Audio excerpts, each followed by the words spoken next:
Now calculate the moment of inertia along a principal central axis of the section. Means हम लोगों को UU और VV के along moment of inertia निकालना है किसके हेल्प से, x एक्सिस और y एक्सिस के हेल्प से. ठीक है, हम जानते हैं I axis is equals to होता है summation y square dA, I y होता है x square dA and I x y होता है summation x into y into dA. तो ये हम x एक्सिस और y y की बात कर रहे हैं, हम u और v के along बात करते हैं. I u equals to summation v square dA, I v b equals to summation u square dA. Means I u equals to summation v square dA and I v b equals to summation u square dA and I u v equals to summation u into v into dA. Now हम सबसे पहले हमने expression निकालना चाह रहे हैं u के along और v b के along मोमेंट ऑफ इनर्शिया का. I u equals to already know v square dA, v square dA we know v equals to y cos alpha minus x sin alpha. You put here y cos alpha minus x sin alpha and expansion कर देंगे, इसको open कर देंगे. a square plus b square plus a square plus b square minus 2ab because a minus b to power 2 whole square. तो a square plus b square minus 2ab minus 2 constant a and b. तो हम d का पूरी का multiply कर दिया. अब next हम लोग इसको कन्वर्ट कर लिया हमने कोस. यहाँ पे समीशन y स्क्वायर dA को हमने यहाँ से x पुट किया, समीशन लगा हुआ है x स्क्वायर dA को हमने क्या पुट किया, i y y पुट किया एंड x y dA को हमने क्या पुट किया, i x y और 2 sin a cos a मतलब 2 sin alpha cos alpha को sin 2 alpha हमने पुट किया और ये बात ठीक है. नेक्स्ट सिमिलरली i u की तरह हम i u निकालेंगे, summation I will be u square dA. u का वैल्यू हमारे पास है x cos alpha plus y sin alpha, x cos alpha plus y sin alpha. इसको एक्सपेंशन कर देंगे a plus b to power 2 यानी a plus b whole square से हम open करेंगे a square plus b square plus 2ab. तो हम लोग यहाँ पे इसका कन्वर्जन नहीं हो गया x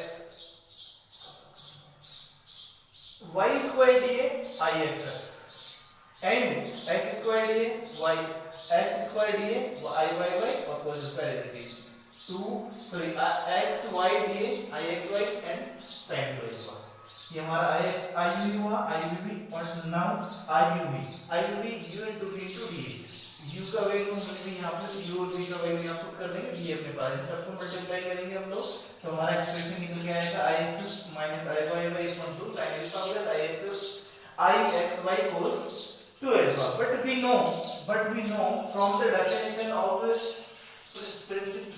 principal axis की डेफिनेशन से हम क्या जानते हैं, u into v u in I u v is equals to 0 मतलब product of inertia I u into v equals to 0 होता है प्रिंसिपल सेंट्रल एक्सिस की डेफिनेशन से. तो हम क्या करेंगे, इसको इक्वल टू 0 रख दिया. जैसे हम इसको 0 के इक्वल करेंगे sin upon cos यानी tan to alpha is equals to that value. The analytical solution of I u and I v are there. Analytical solution means to remove the cos alpha and sin alpha and sin 2 alpha from the equation I u and I v. I u और I v की equation से हमें alpha को remove करना, इसको हम लोग analytical solution से यहाँ जानते हैं. तो हम क्या करना चाहिए इसके लिए, I u और I v जो इक्वेशन हमने पहले ड्राइव की हुई है, यहाँ से हमें cos और sin 2 alpha को रिमूव करना है और sin 2 alpha को रिमूव करना है. tan 2 alpha का वैल्यू हमारा निकला है -2 I x y upon I x minus I y. अब इसकी हेल्प से हम जानते हैं tan क्या होता है, परपेंडिकुलर अपॉन बेस. तो परपेंडिकुलर अपॉन बेस, परपेंडिकुलर तो ये है वैसे ही, इनकी हेल्प से हम लोग क्या निकालेंगे, हाइपोटेनस निकालेंगे. हाइपोटेनस हम निकाल लेंगे. हाइपोटेनस जैसे निकल के आ जाता है हमारे पास, तो हम क्या जानते हैं हाइपोटेनस के बाद में, हाइपोटेनस के बाद में जानते हैं कि sin 2 alpha equals to perpendicular upon hypotenuse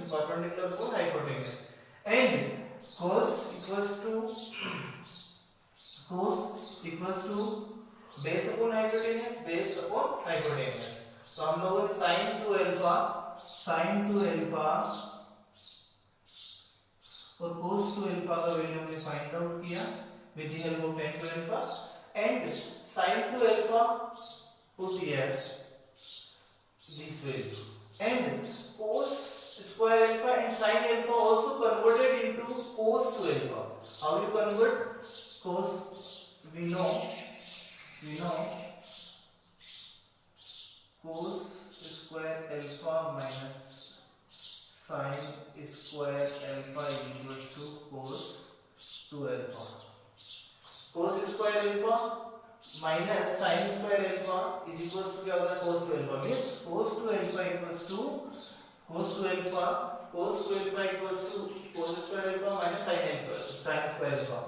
Put the value of cos square alpha 1 minus sin square alpha equals to cos 2 alpha.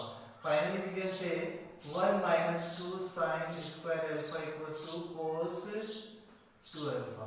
और यहाँ से हम लोग sin square का वैल्यू निकाल लेंगे और यहाँ पुट कर देंगे. Similarly we convert the sin square 1 minus cos square and again 2 sin square alpha minus 1 equals to cos 2 alpha और यहाँ से cos square भी एलिमिनेट कर देंगे और इस तरीके से हम लोग IUU and IUV का value in terms of IXS और IYY निकालेंगे. बिकॉज हमारे पास IXS और IYY ही मेंशन होगा या हम कैलकुलेट करेंगे उसको हम कन्वर्ट करेंगे फिर IUU और IYV के अंदर. These are the final equation for the principal moment of inertia.